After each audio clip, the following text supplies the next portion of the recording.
How's it going, everybody? Welcome back to the channel. In today's video, I'm going to be doing some work on my daily, which is this 2017 Ford F-150. My truck has the 5-liter in it with the 6R80, and today I'm going to be doing a trans filter and pan drop. So I'll just put some new fresh fluid in it, and I'm just doing this as a preemptive service. I just put 10,000 miles on this truck since I bought it. It's been perfect. I towed with it. Trans shift's fine, but I want to stay ahead of things with maintenance, especially on this. So I'm going to be doing the trans service. Ford recommends doing this every 150,000 miles, but based off forums and what I've read, I see that most people do it every 30,000 to 50,000 miles. So I'm going to stay within that range just because it makes me feel a little bit better about the service on the truck.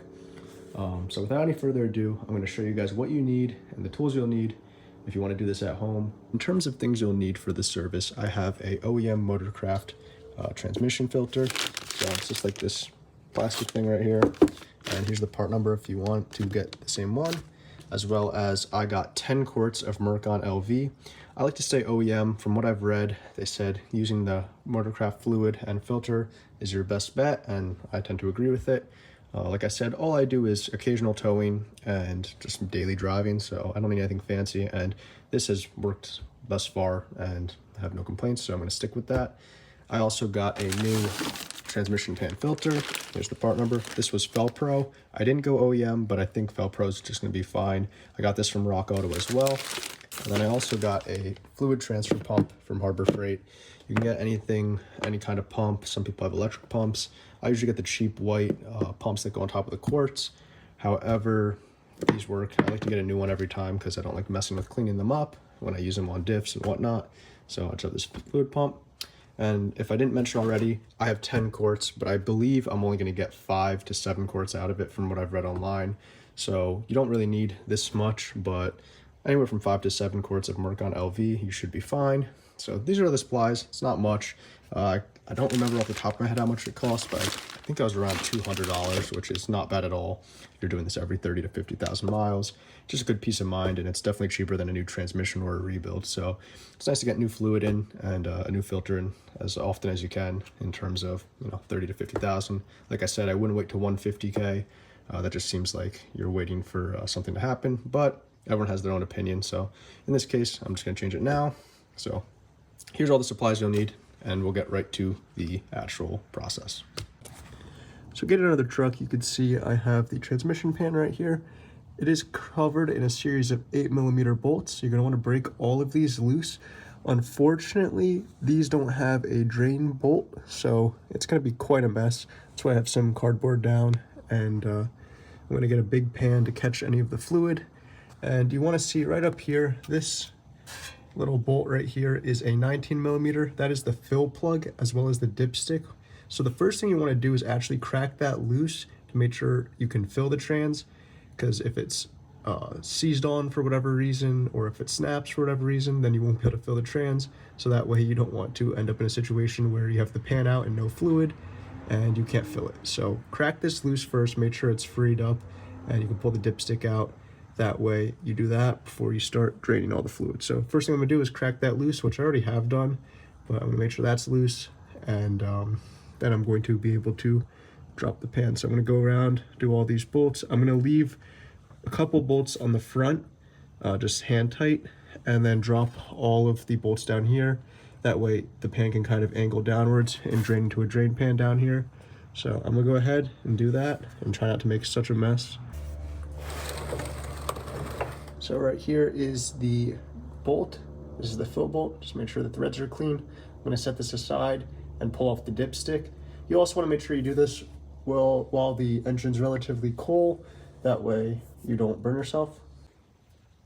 I just removed the fill plug, so you wanna make sure you do this before you start removing the pan bolts. That way you can always make sure you can fill the trans before you take everything apart and you have an empty transmission.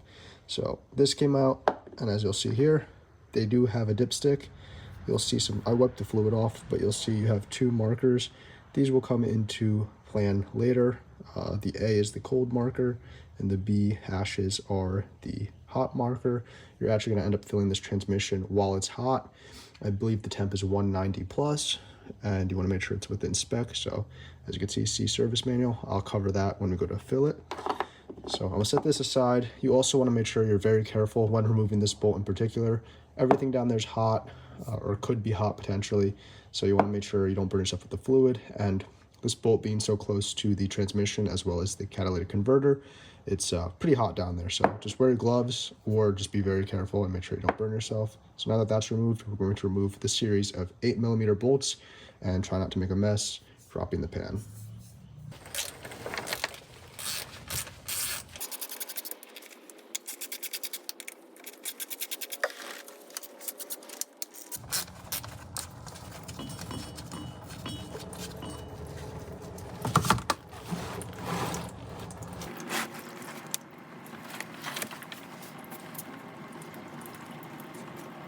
So as you can see, I have most of the bolts loosened up and taken out all the way.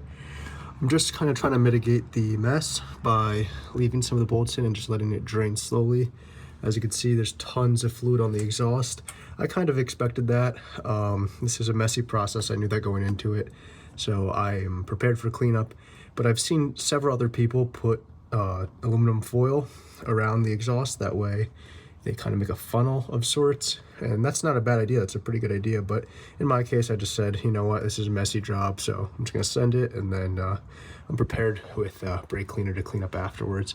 So I'm going to keep going, giving some time to drain as neatly as possible.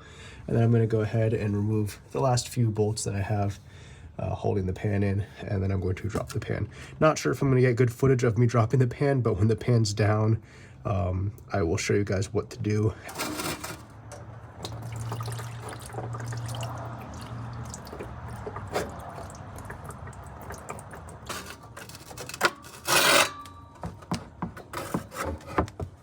As you can see, I finally dropped the pan and here it is. So the filter, as you saw in the video, tends to come off with the pan itself. They just kind of fall out of their spot. There's one little thing, you just push it up. You want to make sure that this orange O-ring comes off with the filter if your filter stays in. If not, you could just use a pry tool or like a pick tool and pull it down. But almost 9 out of 10 times, this will come off with the filter itself. So with the filter aside, you can see the pan and the old gasket. I'll be replacing that with a new gasket. And you'll see these two little magnets. The fluid itself, it's a little bit dark, but I don't know, it doesn't look too bad or smell burnt in my opinion, especially for 105,000 miles. So the magnets, you just want to inspect them. Probably should wear gloves when touching them. You see I have some metal flakes on it, but nothing super concerning, at least in my opinion. Even if it was concerning, I'm not putting the trans in. So I'm just going to clean these up. I'm going to clean the whole pan, especially the mating surfaces. I'm going to pop these magnets out. As you can see, there's two little nubs that they go into. So I'm going to pop them out completely. You just have to pry on them like so. I'm going to clean them up, get the whole pan clean like I said, and then I'll get ready for reinstall. So as you can see, I have the pan all cleaned up. I put the new gasket in place and it's looking good. I also have the new filter here. I'm just going to put a little bit of transmission fluid on that O-ring right there. That way it's lubricated when I put it into place, but you don't really need to do much here. Like I said, magnets are both in place and cleaned up, as well as the bolts. And I also wiped down the transmission mounting surface for the pan. So now I'm gonna go under the truck, push this filter into place, get this pan up, hand tighten the bolts, and then torque them to spec. I'll let you guys know the specs once I'm under there. And then we'll be good to go and just start the refilling procedure. So I'm gonna throw all this together and we'll get right to it. There's a hole right up here and you're just gonna pop the filter into place.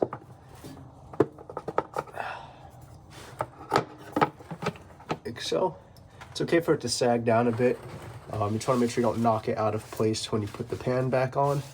But now I'm just gonna grab the pan and a couple bolts and slide it into place and cross thread, or not cross thread, but in like a crisscross motion, start tightening the oil pan bolts, and then I'll torque them all to factory specifications, and we can add fluid.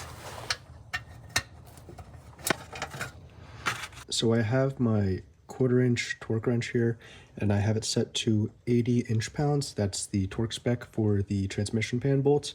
I'm going to go ahead in a cross-section motion and torque all the bolts. There's 21 of them, so I'm just going to go and crisscross and torque them to 80 inch-pounds all evenly. That way the gasket mates up perfectly. It's a pretty light spec, so if you don't have a torque wrench, hand tighten probably a 1/4 turn will suffice. But if you have a torque wrench, it's worth getting. You don't want to snap one of these bolts, but just snug them up. And I'm going to go ahead and torque them all down, and then we can add fluid.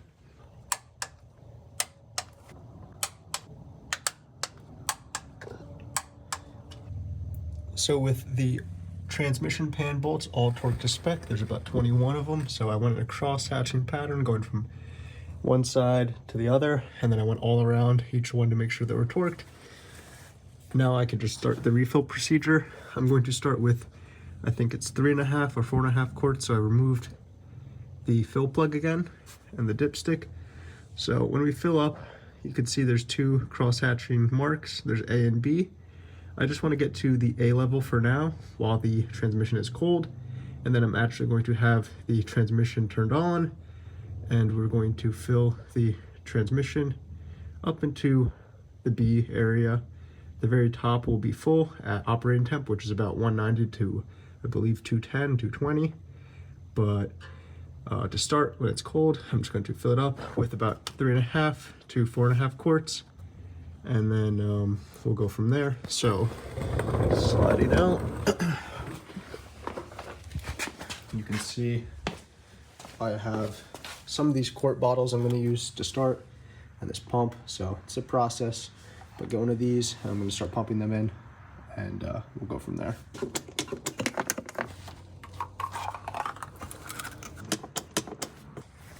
So I pumped in about 4.5 quarts. And you can see I am right at the middle of the A cross-hatching. So now I'm going to go ahead and put the dipstick back in and reinstall the fill bolt. I'm going to snug this down, and then I'll get the truck and turn it on. And I'm going to cycle through all the gears into the trans, its operating temp. Once it hits operating temp, while the vehicle is still running, I'm going to go take this down, go down here rather, and loosen this back up, and then I'll check the temperature while the trans is at operating temp, or check the level while the trans is at operating temp, excuse me, and then I will fill as needed. I should be aiming towards the higher end of the dipstick, so I should be within the top of the B cross-hatching when the car's at operating temp, so that'll probably be another quart or 2 quarts. Given that I took 6 quarts out, I wouldn't be surprised if I put 6 quarts back in. I think the trans holds a total of 13, but again, in this case, we're not doing a flush. So I'm going to let the truck get to operating temp, cycle through the gears, let the fluid go through all the new valve body, and then I'll fill to the appropriate level. So now that I'm in the truck, I am going to just cycle through the gears. As you can see, my trans temp is at 86. I want that to be somewhere in the high 190s to 210, which you'll see right here.